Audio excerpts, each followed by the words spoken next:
Hello friends, I'm MJ and you're watching your favorite YouTube channel Ask MJ.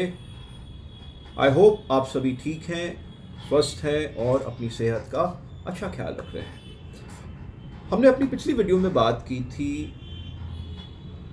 Health insurance portability के ऊपर।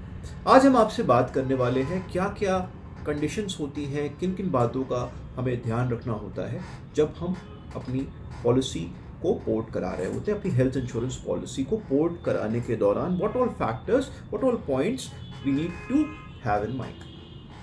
तो friends, सबसे पहली चीज़ जो ये होती है, हमें ये जानकारी होनी चाहिए कि हम अपनी हेल्थ इंश्योरेंस पॉलिसी को केवल हेल्थ इंश्योरेंस पॉलिसी में ही पोर्ट करा सकते हैं। कहने का मतलब ये है कि अगर हमारे पास हेल्थ इंश्योरेंस पॉलिसी है कंपनी ए की और हम कंपनी बी में हम पोर्ट करा रहे हैं, तो कंपनी बी की हेल्थ इंश्योरेंस पॉलिसी में ही हम पोर्ट करा सकते हैं। और पॉलिसी का नेचर सेम होना चाहिए।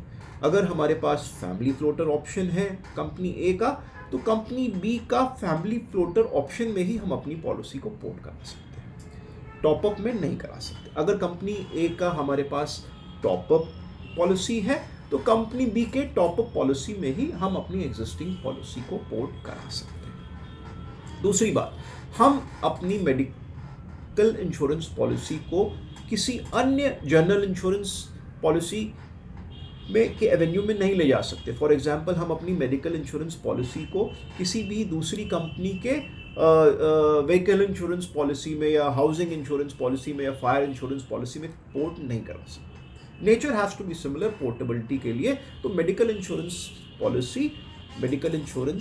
पॉलिसी में ही पोर्ट हो सकती है। दूसरा हमने पॉइंट आपसे डिस्कस किया, आगे बढ़ते हैं। एक कंडीशन जो होती है, portability is allowed during the current policy renewal time only, it is not possible in between the policy period. तो कहने का मतलब ये है, अगर आप अपनी कंपनी की पॉलिसी को पोर्ट कराना चाहते हैं दूसरी कंपनी में, तो आप केवल वो काम रिन्यूअल पीरियड के दौरान ही कर सकते हैं। रिन्यूअल के 45 दिन पहले आपको ये काम को करना है। आप इस चीज़ का इंटीमेशन देते हैं न्यू इंश्योरेंस कंपनी की पॉलिसी में, जहाँ पे आप पोर्ट कराना चाहते हैं वहाँ पे आप इंटीमेशन देते हैं और फिर वो प्रक्रिया चलती है। आप इन बिटवीन, कहने का मतलब अगर 1 साल की पॉलिसी का टेन्योर होता है, आप चौथे महीने या 5वें महीने या छठे महीने में नहीं करा सकते। ये जो सिस्टम है वो 45 डेज बिफोर द रिन्यूअल ही काम करता है। तो इस बात का भी ख्याल आपको रखना है। इंटीमेशन देनी होती है। You have to intimate your existing company in writing mentioning the details of the new company. आपको अपनी एग्जिस्टिंग कंपनी को भी इस बात का इंटीमेशन देना होता है, उनको बताना होता है कि साहब हम अपनी एग्जिस्टिंग पॉलिसी को नए कंपनी में पोर्ट कराने जा रहे हैं। एक रिटन रिक्वेस्ट देना होता है और portability request needs to be filed to the new company also. नई कंपनी को भी आपको जानकारी देना होता है, बताना होता है और कुछ फॉर्मेलिटीज़ होते हैं, वो सारे फॉर्मेलिटीज़ आपको करने होते हैं।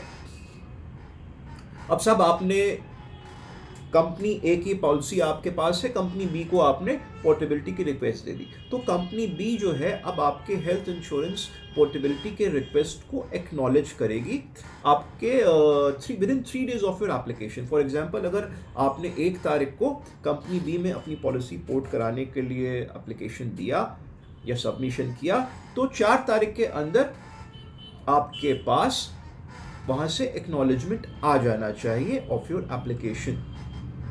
There are no charges for portability. Portability के कोई चार्जेस नहीं होते हैं।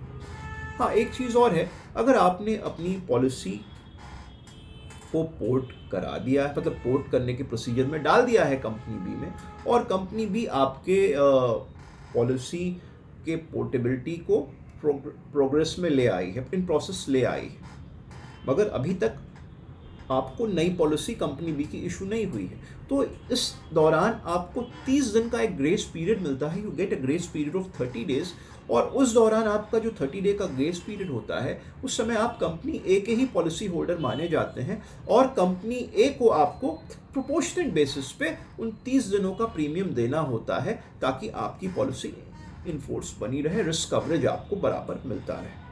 So grace period of 30 days is allowed if policy is under process and portional premium has to be paid to the existing insurance company.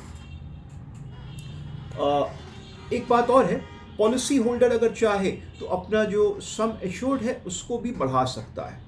अगर आप मान लीजिए company ए में आप 5 लाख रुपए के कवरेज में थे, आप कंपनी बी में पोर्ट कराना चाहते हैं, तो आप चाहें तो साहब अपना पॉलिसी का जो सम एश्योर्ड है उसको 5 से 10 करा सकते हैं, 15 करा सकते हैं, जैसा भी आपको रिक्वायरमेंट हो आप अपने सम एश्योर्ड को बढ़ा सकते हैं. मगर however this approval is subject to the acceptance of the new insurance underwriter. जो आपकी कंपनी बी का जो अंडरराइटर है वो इस अप्रेजल को, इस एनहांसमेंट को अप्रूव करते हैं, तभी आप इस काम को कर सकते हैं, तभी आपको सम एश्योर्ड में इंक्रीमेंट दिया जाएगा. एक बहुत ही इंपॉर्टेंट पोर्टेबिलिटी में जो पहलू होता है that is PED waiting period. तो साहब अभी मान लीजिए कंपनी ए में आपको 4 साल का वेटिंग पीरियड दिया गया था. अब 3 साल आपने वहाँ पे पॉलिसी चलाई, 3 साल आपके वेटिंग पीरियड गुजर गए. अभी आप कंपनी बी में आए, यहाँ पे भी आपका 4 साल का वेटिंग पीरियड है. तो कंपनी ए में जो आपने 3 साल का वेटिंग पीरियड आपने सर्व कर लिया है, वो कंपनी बी में आने के बाद उस एडजस्टमेंट को करने के बाद आपको साहब केवल 1 साल का ही वेटिंग पीरियड यहाँ पे सर्व करना होगा. ठीक है ना. 4 साल का वेटिंग पीरियड इधर भी था, 4 साल का इधर भी है. तो साहब 3 साल आपने कंपनी ए में अपना वेटिंग पीरियड एक्सरसाइज कर लिया है. तो कंपनी बी में जब आप पॉलिसी पोर्ट कराते हैं तो आपको 1 साल का ही वेटिंग पीरियड आपको यहाँ पे सर्व करना होगा. उसके बाद सारे के सारे बेनिफिट्स आपको वेटिंग पीरियड के जो भी कंडीशंस होते हैं वो सारे के सारे आपको कंपनी बी में मिलने शुरू हो जाएंगे. तो फ्रेंड्स ये कुछ इम्पॉर्टेंट फैक्ट्स थे, एस्पेक्ट्स थे जो हमें कंसिडर करने पड़ते हैं जब हम पोर्टेबिलिटी कराते हैं अपनी पॉलिसी की. और हमने अपने वीडियो में कुछ चीज़ों पे बात की, जैसे कि हमने पीईडी पे बात की, हेल्थ इंश्योरेंस पोर्टेबिलिटी पे बात की, और इससे एक इंटरलिंक बात और है कैसे आप अपने एजेंट को भी चेंज कर सकते हैं. तो इन तीनों पॉइंट्स के ऊपर मैंने सेपरेट वीडियोस बनाए हैं. आप चाहें तो उनका लिंक आपको इस वीडियो के बॉटम में मिल जाएगा. आप उनको भी अपनी अंडरस्टैंडिंग को बेहतर बनाने के लिए देख सकते हैं. ठीक है ना. तो फ्रेंड्स उम्मीद करता हूँ ये वीडियो आपको पसंद आया. छोटा सा video about rules for health insurance portability. उम्मीद करता हूँ इससे आपकी अंडरस्टैंडिंग क्लियर हुई होगी, आपको और क्लैरिटी मिली होगी. अगर वीडियो अच्छा लगा तो लाइक करिए, शेयर करिए, सब्सक्राइब करिए, कमेंट करिए और मुझे मोटिवेट करते रहिए ताकि मैं ऐसे ही आप लोगों के लिए इंफॉर्मेटिव एजुकेशनल वीडियोस बनाता रहूं, आपकी जानकारी को बढ़ाता रहूं और आपकी हेल्प करता रहूं. So thank you so much friends. Till then, bye bye, have a good day.